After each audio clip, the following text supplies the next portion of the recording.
Prête-moi ta plume. Texte choisi et lu par Rachida Mansour. Prête-moi ta plume, émission réalisée par Soubir Ketani.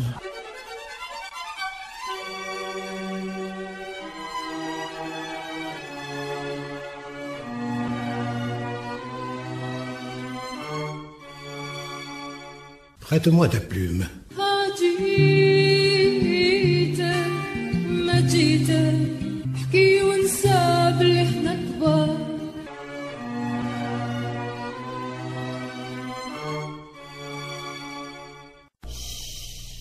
Prête-moi ta plume. Amis auditrices, amis auditeurs, bonsoir. Pour la dernière soirée de cette semaine, nous resterons avec les contes, et cette fois-ci avec des contes glanés par Youssef Nassib, qui dit en introduction que, jadis, on veillait en Kabylie pour les contes, et on comptait pour veiller. Dans les foyers aujourd'hui, cependant, la voix des speakers de la radio et de la télévision occulte progressivement celle des grands-mères comptant autour du feu. Des vieux westerns de Californie et les feuilletons pleurnichards d'Égypte l'emportent de plus en plus sur les histoires nocturnes d'antan. C'est que le message de celle-ci n'a plus la même prise existentielle sur la vie des montagnards, tandis qu'ils serraient de près leurs préoccupations et exprimaient leur environnement immédiat il y a seulement quelques années. La transformation du mode de vie s'est accélérée avec les ans. Le cadre culturel favorable du conte a lui-même subi une mutation décisive.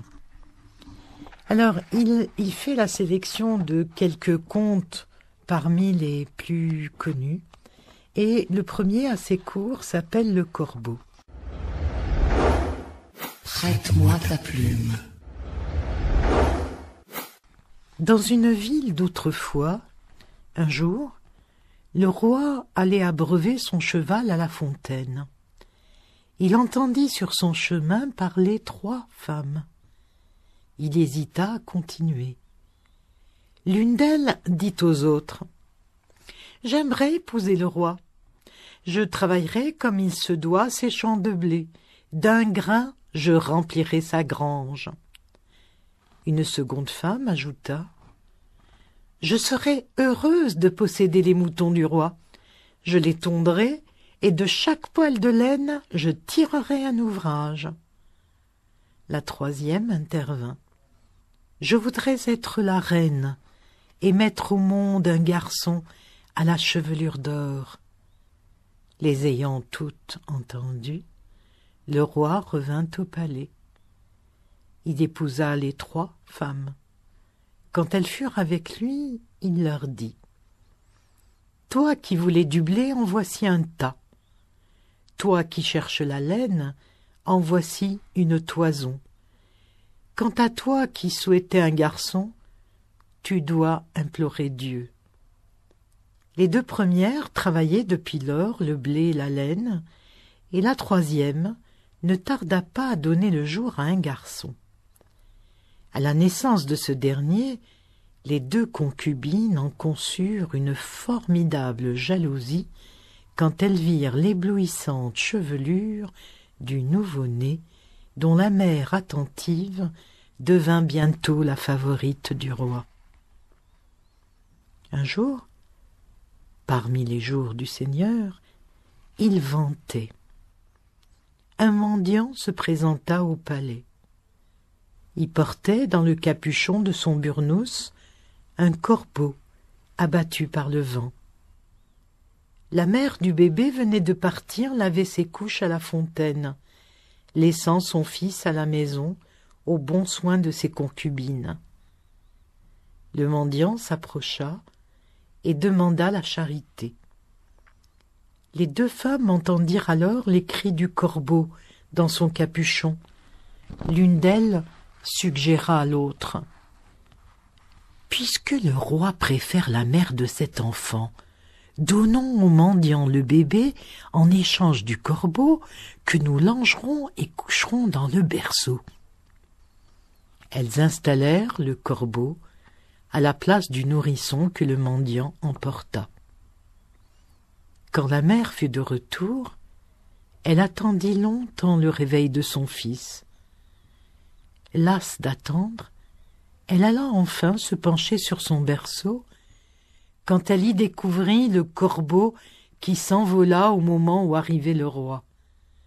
Les 2 concubines s'empressèrent de dire au monarque « Pauvre de toi, sire, toute la ville a déjà appris que tu étais l'heureux père d'un garçon aux cheveux d'or.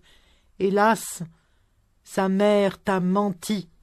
Elle n'a donné naissance qu'à un exécrable corbeau. » Le roi entra dans une violente colère. Il leur dit « Battez-la et attachez-la dans l'étable. » Elles la frappèrent et la ligotèrent. Chaque jour, elle vidait sur sa tête l'eau usée de la maison et la cendre du foyer. Quant au fils du roi, il changea de pays. Il grandit.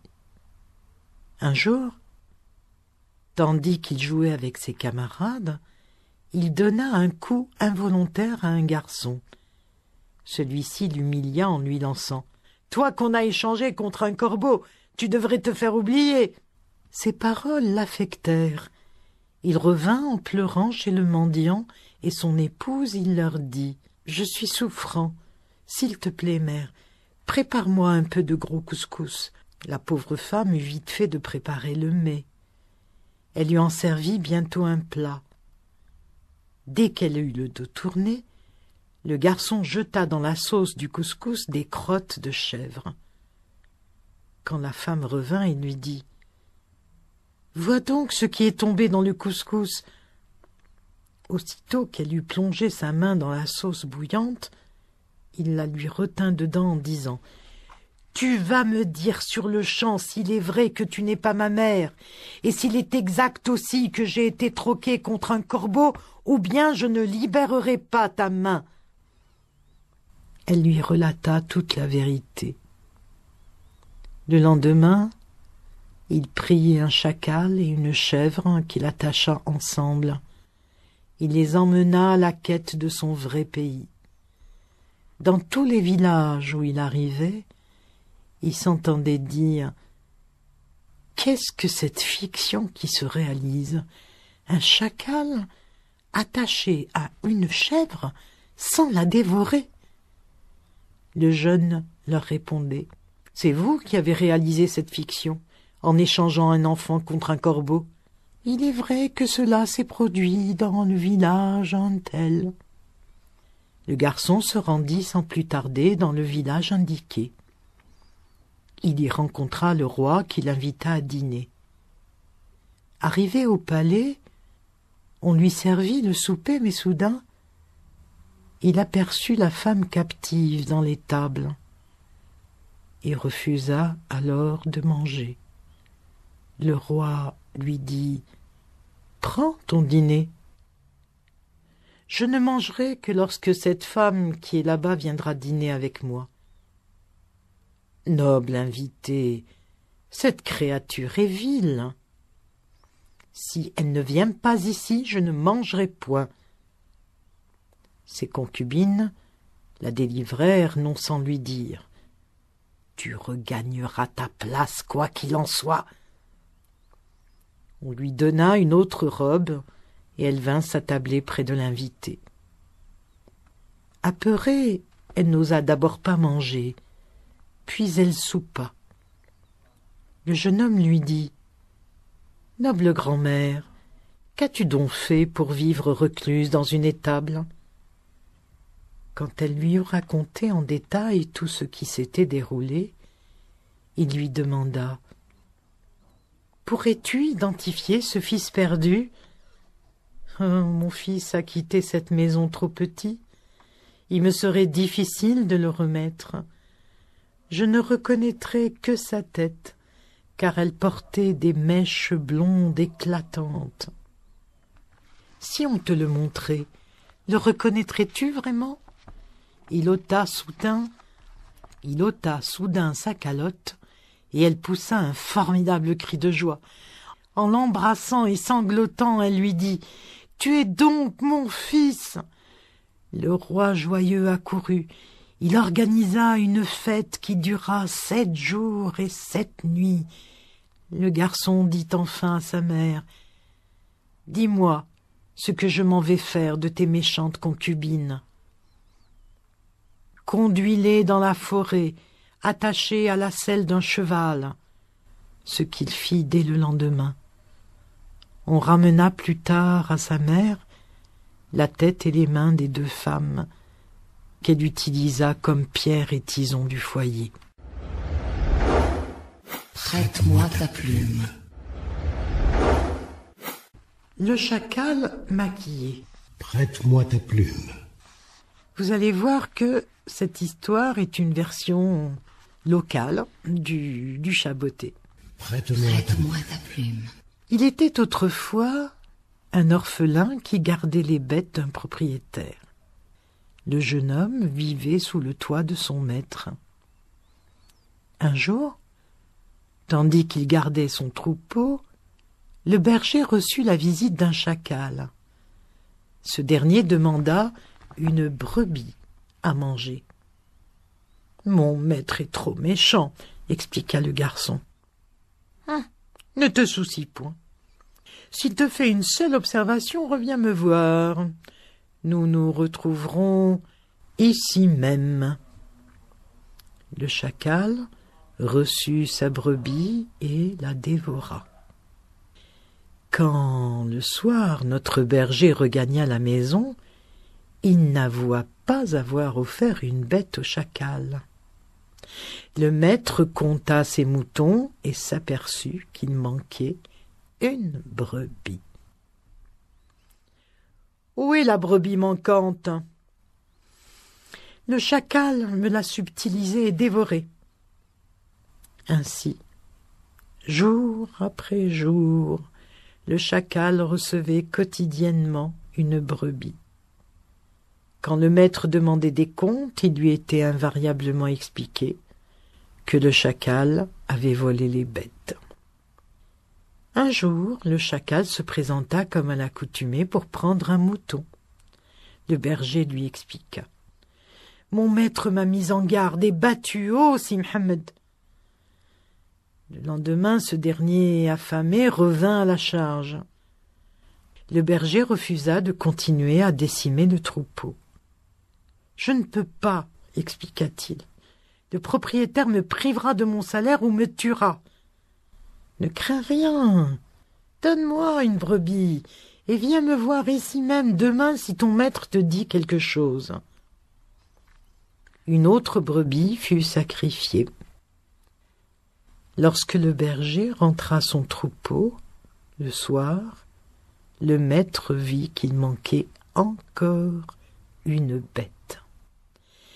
Alors il battit et chassa son berger privé de salaire en lui disant « Ce que tu as gagné a été dévoré par le chacal. » Le lendemain, le berger en larmes se rendit au rendez-vous fixé par le chacal. Ce dernier arriva bientôt et le trouva sanglotant. Le berger se plaignit. « Vois ce que tu as fait de moi, dit-il. Mon maître m'a chassé de chez lui. »« Calme-toi, tu vas venir avec moi et tu verras que mon projet est un projet sûr. » Ils marchèrent. Ils marchèrent jusqu'à ce qu'ils trouvassent en un lieu une école coranique. C'était un jeudi. Les élèves ce jour-là étaient libres. Chacun vaquait à ses occupations. L'un se rasait, l'autre jouait. Le chacal dit au berger : « Ceci est une école coranique, dont le régime est l'internat. Tous les élèves en ce moment sont distraits, et leur linge sèche au soleil. Je m'en vais aller parmi eux en claudiquant. Ils voudront m'attraper. Pendant qu'ils courront derrière moi, tu rempliras un sac de leurs vêtements.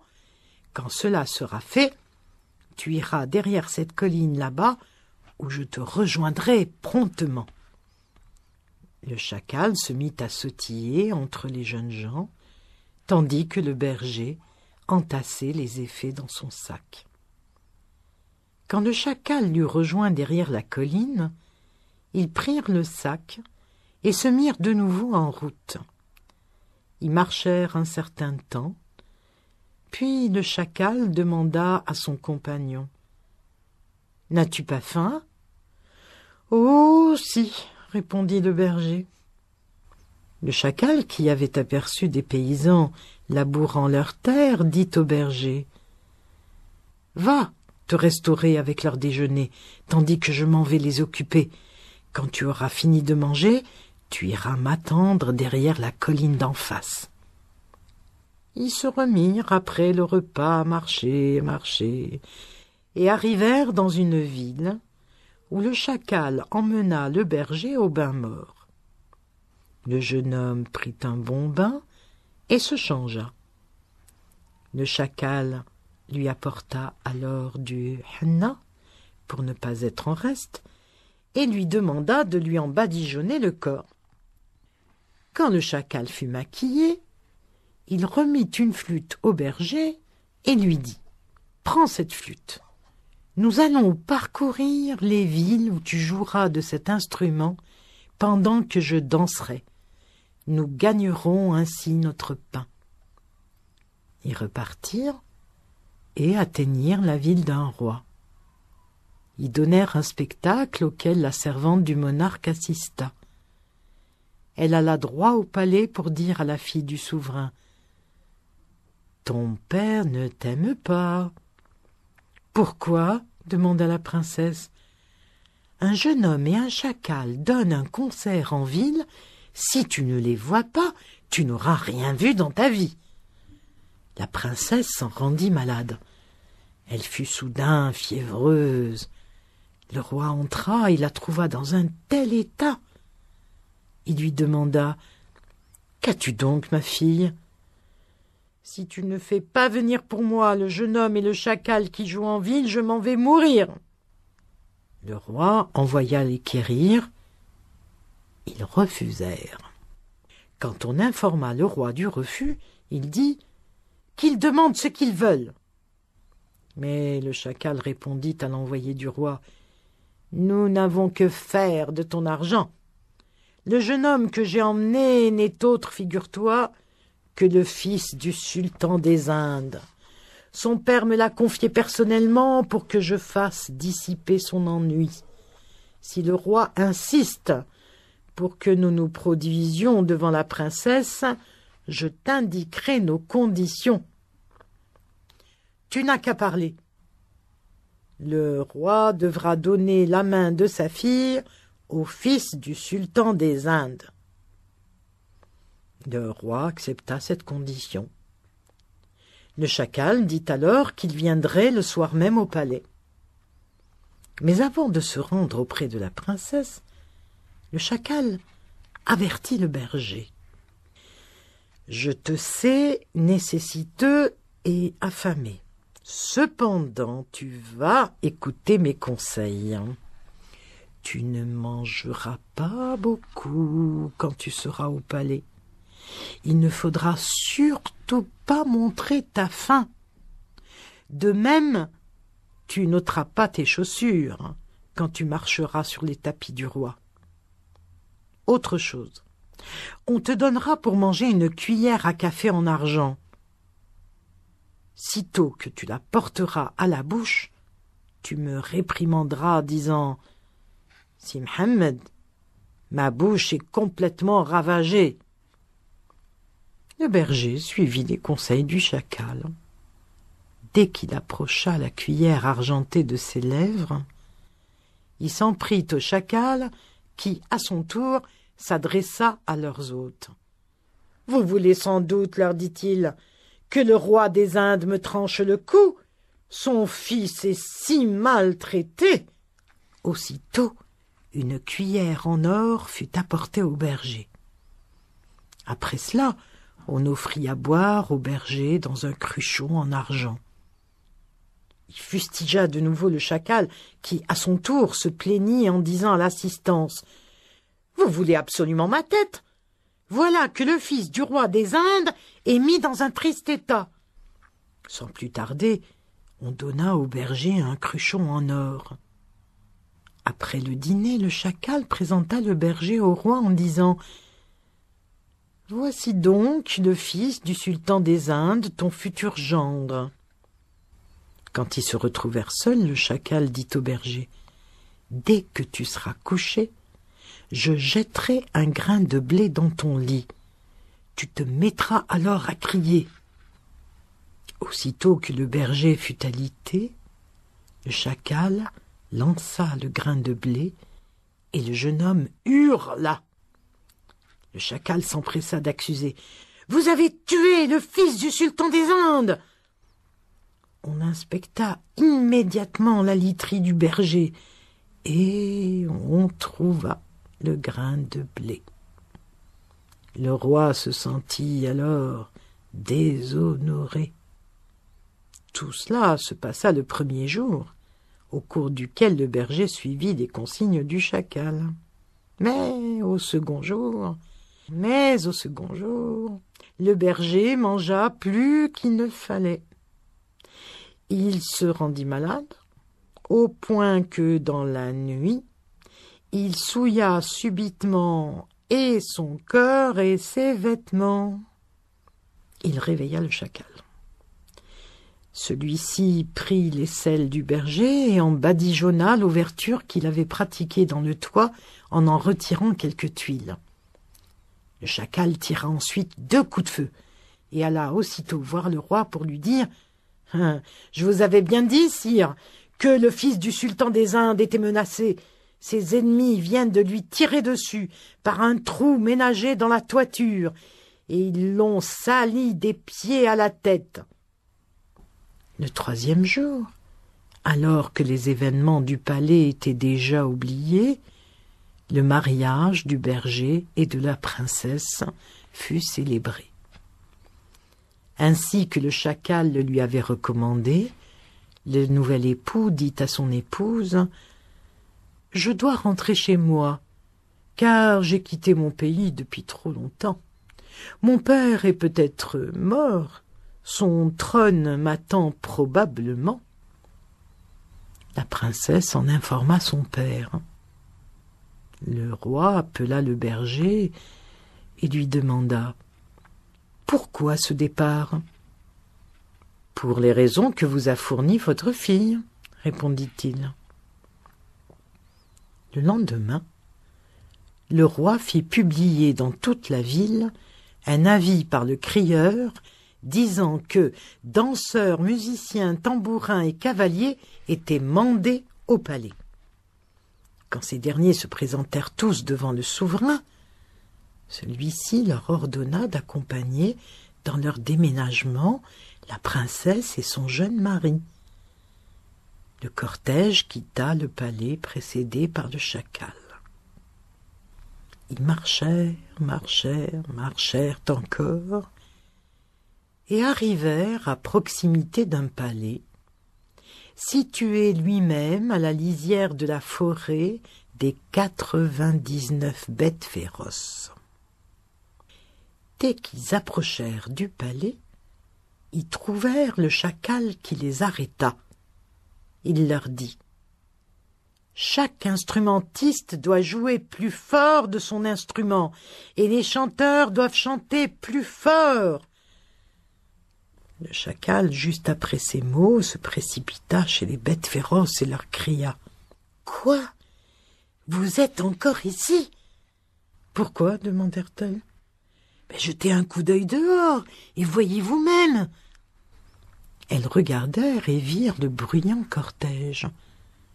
Le chacal ajouta « Tout ce cortège en veut à votre vie. » Le premier des animaux sauvages sortit et demanda au chacal « C'est Mohammed, où puis-je me réfugier ?»« Saute de côté, répliqua le chacal. La bête sauvage sauta dans la mer qui l'engloutit. Ainsi, l'une après l'autre, les 99 bêtes féroces périrent noyées dans la mer alors qu'elles venaient tout juste de servir leur repas. C'était le fruit de leur chasse, agneaux et perdrix. Le chacal rejoignit alors le cortège et invita tout un chacun à entrer dans le palais des bêtes féroces pour déjeuner. Il leur dit « Vous êtes ici dans le palais du sultan des Indes. » Ils découvrirent des trésors, des montagnes de pièces d'or et d'argent. Après que les convives eurent déjeuné, le chacal offrit à chacun d'eux un plein plateau de ces pièces précieuses. Quant au roi, il lui remplit pour les lui envoyer 2 sacs d'or. Le chacal dit ensuite aux membres du cortège « Vous direz au roi que les richesses les plus abondantes sont pour plus tard. » Quand ils revirent leur roi, ils le méprisèrent. Ils lui dirent « Le sultan des Indes est plus riche et plus fort que toi. » La princesse, le berger et le chacal se retrouvèrent donc les seuls locataires du palais des bêtes féroces. Un jour, le chacal se dit « Je m'en vais mettre à l'épreuve la gratitude du berger. » Il s'allongea au milieu d'une pièce et fit le mort. Quand le berger arriva, il trouva la princesse en pleurs et lui demanda « Qu'y a-t-il » ?« Si Mohammed est mort, bon débarras, qu'on ne revoie plus ce coureur de charogne. » Il prit le chacal par la queue et alla le jeter dehors quand Si Mohammed lui lança « C'est donc cela ta reconnaissance, berger, fils de berger !» La princesse entendit ces mots, fondit en larmes, ramassa ses effets et s'en alla. Le chacal courut au-devant d'elle et lui demanda « Où vas-tu ainsi ?»« J'ai donc épousé un berger. »« Tais-toi, malheureuse, s'il t'entend, il me tue. Je lui ai dit seigneur, fils de seigneur, et non berger, fils de berger. » Shrik ben Shrik ou Shrif ben Shrif. Le chacal joue sur la ressemblance phonétique des mots. Il ramena la princesse au palais. Le berger et le chacal se promirent mutuellement que celui qui survivrait à l'autre édifierait un mausolée sur le tombeau de son ami. Le chacal mourut le premier, le berger l'enterra dans un linceul de soie et bâtit sur sa tombe un resplendissant mausolée. C'est ainsi que se termine mon 2e conte. Prête-moi ta plume. La montagne verte. Prête-moi ta plume. Il était autrefois un homme qui avait un fils unique. Il l'avait trop gâté, au point que l'enfant réalisait strictement tous ses caprices. Il se mit un jour à jouer. Il dilapida tous les biens de la famille, notamment les terres. Il ne lui restait plus bientôt que la maison. Le fils finit par la jouer et la perdit. Son partenaire, qui la gagna, fixa à 3 jours le délai d'évacuation des lieux. Ayant tout joué et perdu, le fils malheureux s'abrita sous l'auvent du toit de sa demeure de jadis et se mit à pleurer. C'est alors qu'un lion de passage le vit en larmes. « Qu'as-tu donc ?» lui demanda-t-il. « J'ai joué toute la fortune familiale, » répondit-il. « Il ne restait que la maison, je viens de la perdre. Son nouveau propriétaire me presse de la quitter. » Le lion le consola en lui disant « Je vais te donner 1 doro. Tu vas le jouer. promets-moi seulement de venir me rendre visite sur la montagne verte si tu récupères ta maison et tes biens. » La promesse fut donnée, et le fils malheureux reçut l'inespéré bourreau. Il joua jusqu'à ce qu'il recouvrît terres et maisons. Il rentra alors chez lui et dit à sa mère: « Prépare-moi un viatique, car demain, dès l'aube, je prendrai le chemin de la montagne verte. » La mère refusa, expliquant à son fils: « Tu as récupéré au jeu tous nos biens, que veux-tu de plus ? » « Mère, j'ai fait une promesse qu'il me faut tenir. J'irai sur la montagne verte. » Il prit donc ses chaussures à la main et marcha longtemps. Il marcha encore jusqu'à ce qu'il rencontra le lion, qui lui apparut sous d'autres traits et lui dit: « Où vas-tu ainsi, mon enfant ? » « Je m'achemine vers la verte montagne à la suite d'une parole que j'ai donnée à quelqu'un. »« Mon enfant, comment iras-tu jusqu'à la verte montagne, les pieds nus ?» Là-dessus, le garçon reprit son chemin. Après une marche très longue, il rencontra de nouveau le lion déguisé encore une fois. Ce dernier lui demanda: « Où vas-tu, mon enfant ? » « À la verte montagne. »« La verte montagne est fort loin, mon enfant, tandis que tu chemines pieds nus. Retourne donc chez toi. »« J'ai promis d'y aller. » Le garçon se remit en route. Il marcha durant des heures et des heures, et voilà qu'encore une fois, le lion dissimulé sous de nouveaux traits le croisa. Il l'exhorta une fois de plus de rebrousser chemin, la montagne verte étant encore très éloignée de là. Devant le refus du jeune homme qui lui rappela sa promesse, le lion lui demanda de fermer les yeux et de sauter sur son dos. Le garçon chevaucha donc le lion et s'endormit. Il se retrouva sur la montagne verte. Arrivé sur les lieux voulus, il dormit 3 jours durant. On le laissa se reposer. Après 3 jours de repos, le lion le réveilla et l'emmena dans une forêt en lui disant: « Vois-tu cette forêt ? Je veux que tu la défriches, que tu la plantes et fructifies aujourd'hui même, ou bien je te dévorerai. » Or, le lion avait 7 filles. 6 étaient des ogresses, et la dernière, une douce créature. Celle-ci lui porta donc à manger tandis qu'il pleurait sous un genêt. Quand elle fut arrivée auprès de lui, elle l'invita à se restaurer. Il répondit: « Je ne peux pas manger. Ton père m'a obligé à métamorphoser ce maquis immédiatement en verger. Je ne le puis, donc il me dévorera. Va donc déjeuner. Ce qu'il t'a imposé là sera accompli. » Tandis qu'il déjeunait, elle tourna sa bague et instantanément exécuta l'ordre du lion. Le soir, le garçon remplit un panier de légumes et rentra.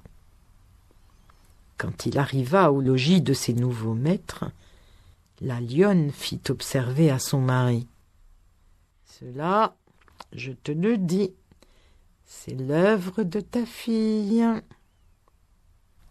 Le lendemain, le lion intima au jeune homme l'ordre d'aller retirer sous la perdrix endormie ses œufs, et surtout sans la réveiller. Le jeune homme se remit à pleurer jusqu'à midi, quand la fille du lion lui apporta sa collation. Elle le pressa de manger et lui dit: « Pauvre de moi! Ai-je le cœur à manger? Vois donc ce que ton père exige de moi aujourd'hui. Va manger sans te soucier, le rassura-t-elle. Rien n'est plus facile à faire que ce qu'il t'a demandé. Quand il eut fini de manger, elle lui dit « Prends ce couteau et égorge-moi. Alors, tu prendras appui sur mon cadavre pour retirer les œufs que couvre la perdrix. Prends garde de ne pas oublier toutefois de répéter la formule magique « Le couteau de Shah tue comme il ressuscite ». Il prit les œufs en récitant la formule, et la jeune fille qui l'avait égorgée se réveilla. Ils revinrent ensemble à la maison, non sans rapporter les œufs. La lionne, en les voyant, dit au lion « Voilà qui sent l'œuvre de ta fille. C'est simple. Il nous reste à les dévorer tous les deux dès qu'ils seront endormis cette nuit. » La fille, heureusement, entendit ces propos. Aussi, dès la tombée de la nuit, les deux jeunes gens chevauchèrent-ils une monture. Ils prirent la fuite.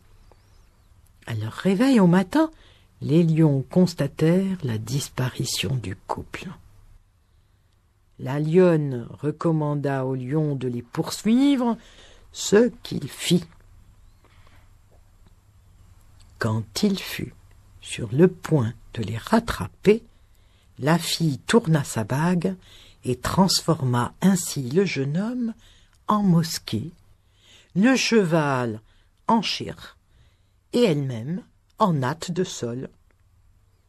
Le lion atteignit l'endroit et demanda au chir « N'as-tu pas vu un groupe passer ?»« La prière de la mi-journée est passée, lui répondit-il.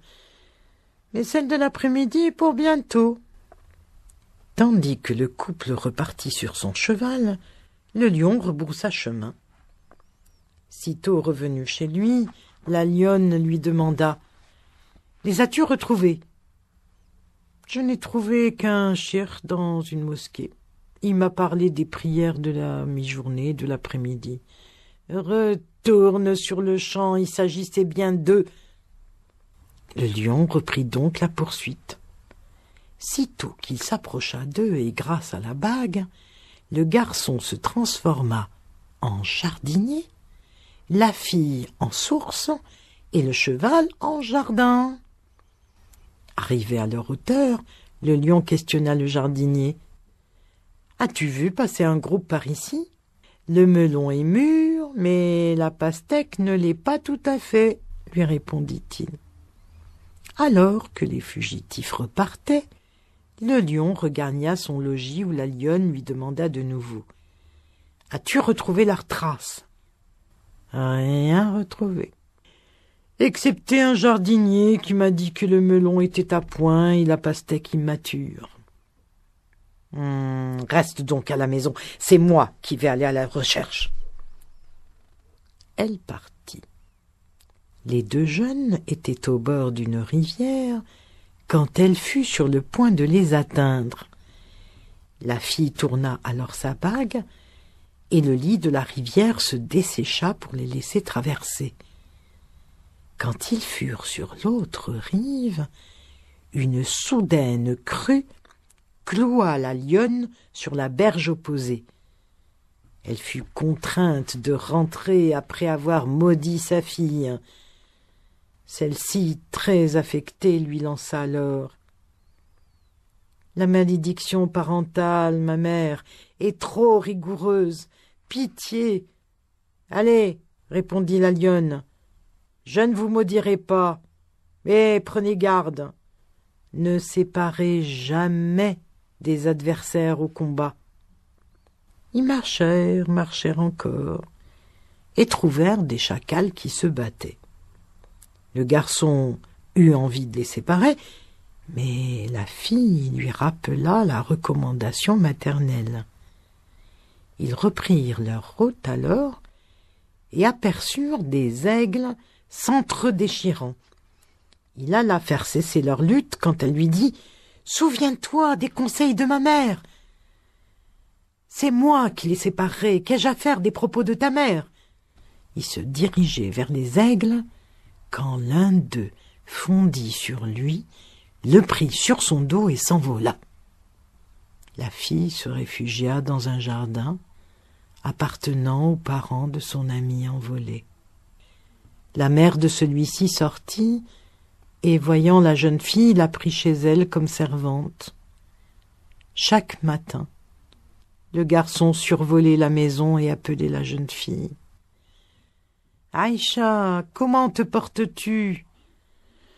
Je mange du couscous grossier, je dors sur un sac, et le ciel est mon unique couverture. » « Traîtres sont mes parents, se lamentait-il. La mère entendit ces mots et les rapporta à son mari. C'est alors qu'ils nourrirent et logèrent confortablement la fille. Le lendemain, en passant au-dessus de la maison, le garçon demanda de nouveau à son ami « Comment vis-tu ? » « Je dors dans un lit et me nourris de blé. » « Paix éternelle à mon père et ma mère » souhaita-t-il, satisfait. Le père fut troublé. Il alla consulter un sage vieillard qui lui conseilla « Va quérir un bœuf noir, puis égorge-le et dépose-le dans la nature. L'aigle viendra s'en repaître et ne pourra plus s'envoler. C'est alors que tu lui assèneras un coup sur la gorge et ton fils descendra. » L'homme délivra donc ainsi son fils, le ramena à la maison pour festoyer pendant 7 jours et 7 nuits. Prête-moi ta plume. Et voilà, chers amis, c'était quelques contes choisis par Youssef Nassib, contes algériens du Durdura, publiés par Publisud. Prête-moi ta plume. Je vous dis bonsoir, merci d'être restés avec nous et à la semaine prochaine. Au revoir, faites de beaux rêves. Prête-moi ta plume. Prête-moi ta plume. Prête-moi ta plume.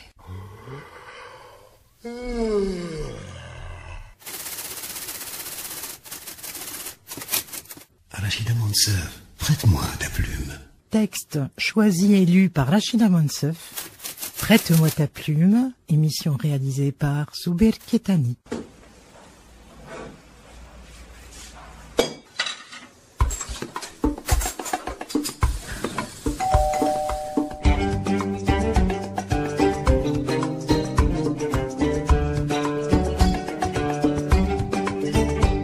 Prête-moi ta plume.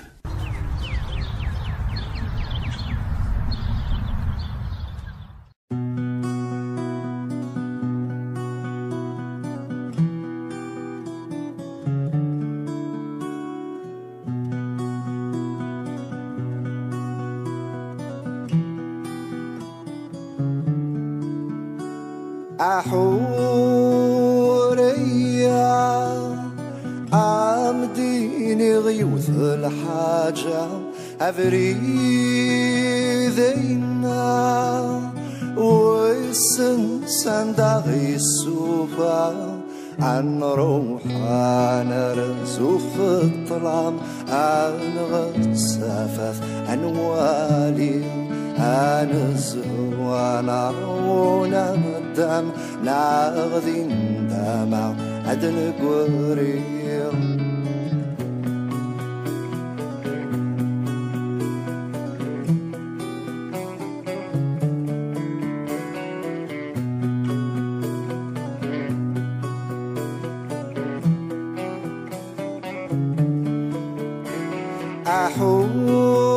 أحورية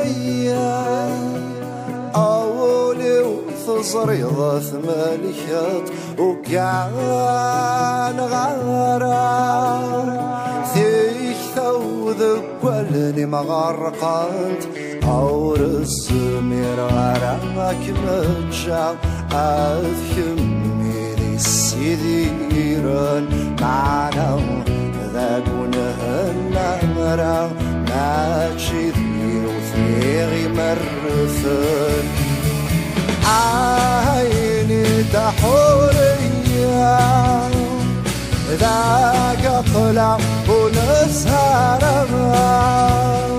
عيني ما يلا نتبع ولا ونغدس نتقام ولا ونغدس نتقام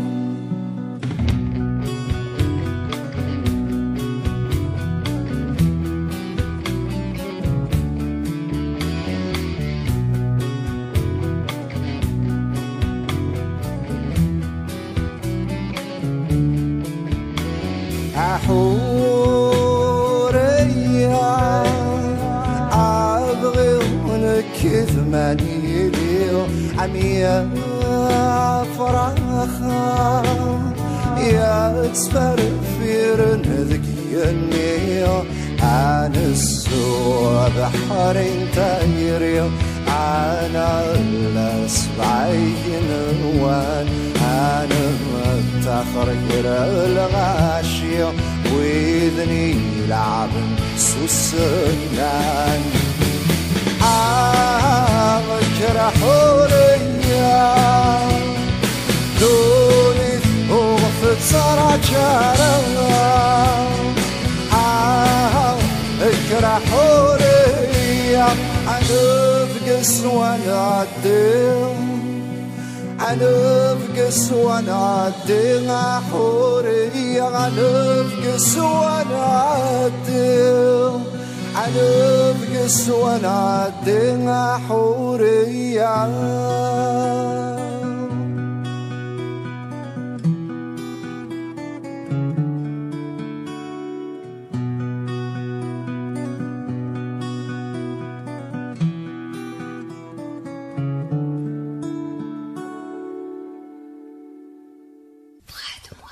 Prête-moi ta plume. من وحش الأحباب هاجوا فكاري وفرقهم طال عليا حين تفكرهم تشعل ناري وإذا راكم يا ولدي من وحش الأحباب هاجوا فكاري وفرقهم طال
je souris.